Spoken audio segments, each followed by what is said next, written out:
Saat ini sudah masyhur di kalangan masyarakat itu lebih bergema yang namanya pondok tahfiz. Kita lihat dalam perjalanannya anak-anak kita memang dari segi hafalannya berkembang, tapi dari pemahaman fardu ainnya belum tuntas. Nah, banyak kita lihat pondok-pondok tahfiz juga khususnya di Kota Batam ini memang lebih banyak diminati masyarakat karena gaung tahfiznya, tapi dari segi pemahaman syariatnya terutama fardu ainnya itu belum tuntas secara sempurna. Jadi kami orang tua khususnya yang ada di Kota Batam ini Kiai dilema, artinya masukkan anak ke pondok biasa tapi dia tidak hafal Al-Quran, masukkan dia ke pondok tahfiz tapi juga dia dari segi syariatnya kurang, bahkan bisa berubah akidahnya. Mohon petunjuk dan arahan dari Kiai untuk masalah kami ini. Terima kasih. Terima kasih ya. Sebenarnya tahfidz itu bagus karena para ulama kita dulu seperti Imam Syafi'i. Imam Syafi'i itu umur 7 tahun hafal Quran, umur 9 tahun hafal kitab Muwatta. Lalu setelah itu sudah alim menjadi mufti, belum 15 tahun sudah mufti Imam Syafi'i. Dan ulama-ulama yang lain dulu begitu. Jadi setelah hafal Quran kemudian belajar nahwu, shorof, apa begitu. Tahfidz itu bagus, asalkan jangan berhenti di tahfidz. Setelah hafal Quran dia lalu ke daya belajar banyak kitab ya, nahwu, shorof, lalu belajar fikih, belajar akidah, belajar tasawuf, belajar ilmu tafsir, ilmu hadis, baru seperti itu. Masalahnya kalau hanya berhenti di tahfidz itu bahaya. Akhirnya apa? Seperti di dalam hadis itu, badiru bil a'mali khisalan sittan, segera lakukan amal-amal soleh sebelum datangnya 6 perkara. Mengapa? Karena kalau 6 perkara ini datang, pertama mungkin kamu gak sempat beramal soleh, zaman sudah berubah. Atau kalau 6 perkara ini datang, kamu beramal soleh gak diterima oleh Allah walaupun beramal soleh. 6 perkara ini diantaranya apa? Wa nashwan yattakhidunal qur'ana mazamir, generasi yang menjadikan Al-Quran sebagai alat-alat musik. Maksudnya apa? Alat musik ini kan hanya untuk dinikmati suaranya kan? Alat musik. Nah, Al-Quran ini hanya untuk dinikmati suaranya aja, bukan untuk direnungkan maknanya, apalagi untuk diamalkan pesan-pesannya. Oleh siapa? Baik yang membaca maupun oleh orang lain. Apa maksudnya generasi yang menjadikan Al-Quran sebagai alat-alat musik? Yuqaddimuna ar-rajul laisa bi afqahihim wala a'lamihim. Mereka menyuruh seorang laki-laki maju ke depan jadi imam, padahal dia bukan orang yang paling alim, bukan orang yang paling ahli fikih. Mengapa dia disuruh maju jadi imam? Ma yuqaddimunahum illa liyughanniyahum. Mereka tidak menyuruh anak itu maju ke depan kecuali agar dia bernyanyi pada mereka dengan suaranya yang merdu. Artinya apa? Orang hafal Al-Quran kalau hanya sekedar hafal, lalu dengan modal hafalan itu suaranya yang merdu menyenangkan jamaah, itu justru mazmum, tercela menurut syara. Karena dari hadis ini ya, di dalam agama, di dalam fikih, yang didahulukan menjadi imam itu yang alim, yang ahli fikih, yang alim agama, bukan yang hafal Quran. Kalau sudah yang disuruh maju yang hafal Quran, ini kemungkinan ada 2. Pertama, di situ gak ada orang alim, yang ada cuma orang bisa baca Quran. Yang ketiga, ada orang alim tapi sudah tidak dihargai lagi. Dan itu gak bagus. Akibatnya apa? Kalau sudah seperti itu, maka sering terjadi sholat yang dikerjakan sudah kurang bagus. Mengapa? Tidak sedikit imam-imam yang hafal Quran karena nggak pernah belajar ilmu fikih, akhirnya apa? Tata cara sholatnya keliru. Secara fikih itu makruh. Cara gerak-geraknya, intiqolnya ya. Kadang-kadang imam yang hafid ini ketika mau sujud dulu sampai di bawah baru takbir. Mengapa? Takut dikejar oleh makmumnya. Imamnya sholat kejar-kejaran.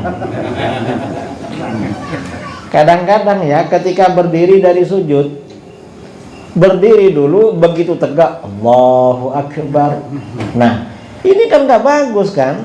Karena ada durasi waktu di dalam sholatnya kosong dari zikir. Kan kalau di dalam kitab Bidayatul Hidayah itu bergerak bersamaan zikir, ini enggak yang hafid-hafid ini. Dan ini biasanya gak baca usolli, langsung Allahu Akbar. Mana usollinya kok hilang ini? Mengapa? Ya mungkin terpengaruh sebelah yang mengatakan usolli itu haram. Udah kacau. Belum lagi kalau imam yang ini ikut Wahabi, malah kita makruh bermakmum. Sebagian ulama bilang bermakmum sama orang yang akidahnya sesat itu ngurangi pahala, sehingga lebih afdal sholat sendirian. Ini belum lagi ya, belum lagi. Kemudian lagi juga ya, selain itu imam-imam yang begini ini ya, yang merdu-merdu begini nih, kadang-kadang apa yang terjadi? Ini banyak terjadi di negeri kita gara-gara banyak hafal Al-Quran. Ketika acara sholat Jumat antara khatib dengan imam beda orang. Dulu imam dan khatib itu kan satu orang kan dulu.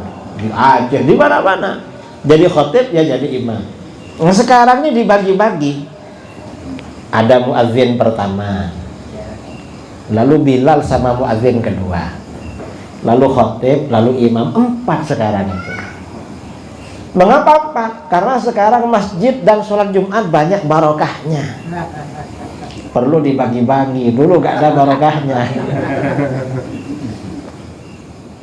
Nah, kalau antara khatib dengan imam ini beda orang, maka bagaimana? Sholat Jumatnya makruh. Makruh. Itu minimal makruh. Malah kalau imamnya ketiduran waktu khutbah, kan banyak kan jamaah waktu khutbah itu ketiduran kan. Gitu itu bukan karena khusyuk sama khutbahnya imam, sama khutbahnya khatib. Kadang-kadang tidur. Kalau dia ketiduran, nggak mendengarkan rukunnya khutbah, lalu menjadi sholat imam Jumat, nggak sah Jumatnya. Ini gara-gara fenomena modern ini, yang di mana-mana seperti itu.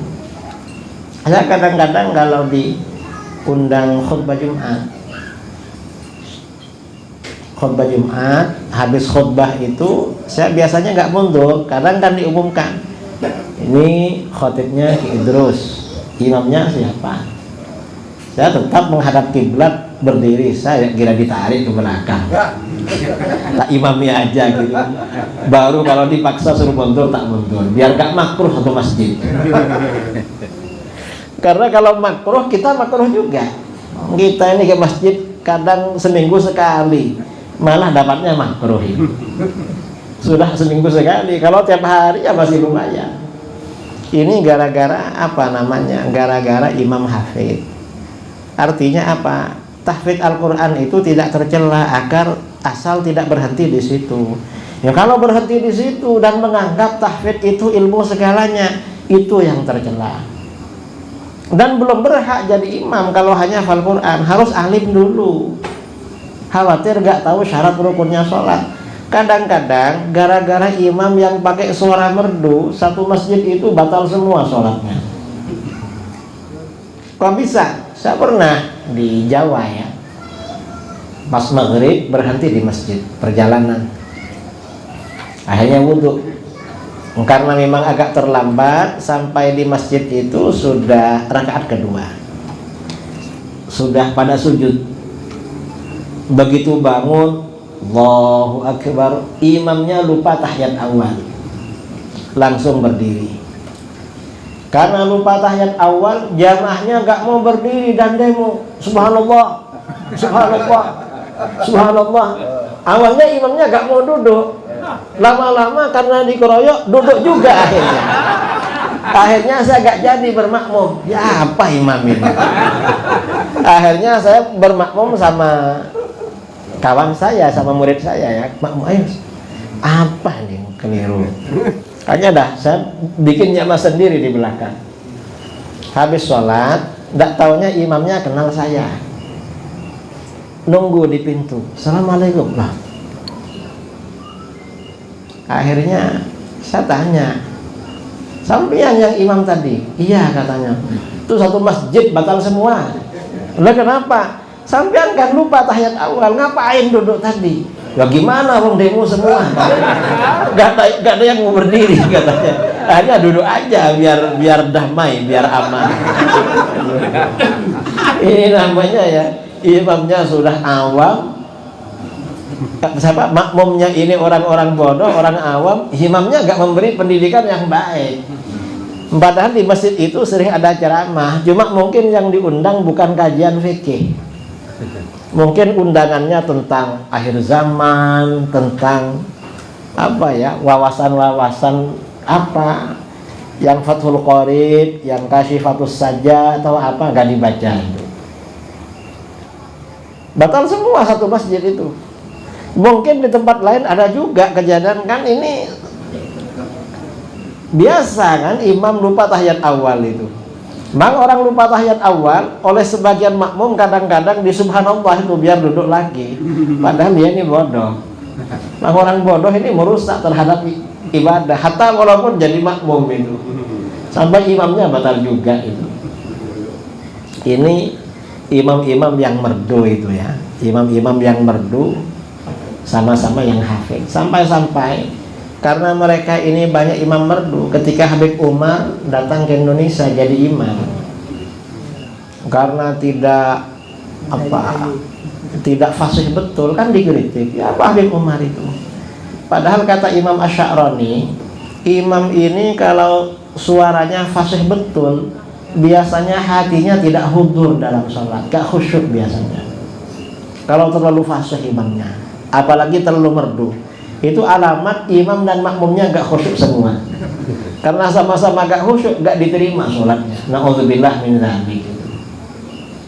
Wallahu a'lam. Ini pertanyaan pertama. Mungkin ada lagi.